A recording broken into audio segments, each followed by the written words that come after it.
Well, we arrived about 6 months ago and we're trying to build out our fresh franchise of emerging market products all over again at Rathbones Asset Management, starting with the Rathbones Emerging Market launch against the MSCI EM index starting at the end of October. We have the same team, we have the same process, we have the same people, so there's no logical reason why the same performance history shouldn't repeat itself in the future. The asset class is a conundrum. Many people's perception is way off from the reality, and this is fascinating because it throws up a huge amount of opportunity.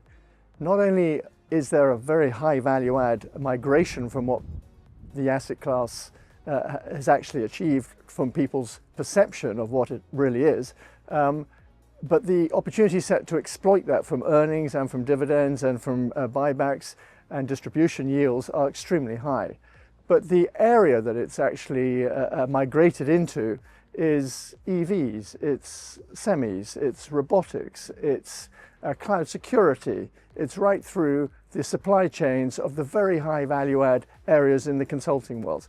It's not the old parastatals, telecommunications, agriculture, legacy technology areas of the past. It is fundamentally different. It's leapfrogged all of the above. So by definition, people's perception is so far off from the reality, it influences their perception, if you like, of what the compound annual growth rate could be, should be, and will be, and I think it'll be a lot higher than people's perception.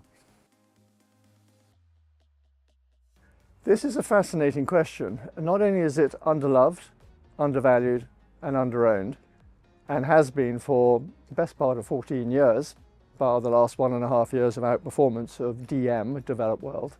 But it's no surprise to us that the opportunity set is turning very heavily in emerging markets' favour, starting with the fact that there's now, after a decade of mending the fences, 9 of the top 10 emerging markets at investment grade.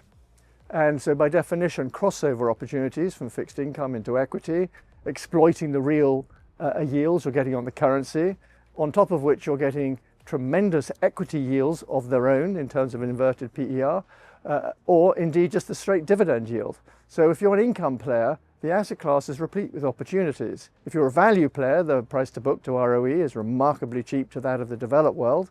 And on top of which, if you're a growth player, courtesy of what I mentioned earlier on being very high value add in terms of those growth areas, robotics as an example, there's no logical reason why you shouldn't be able to have a material multiple expansion from areas such as that, where they're trading on 0.6, 0.7 price to earnings growth versus 3 in the NASDAQ.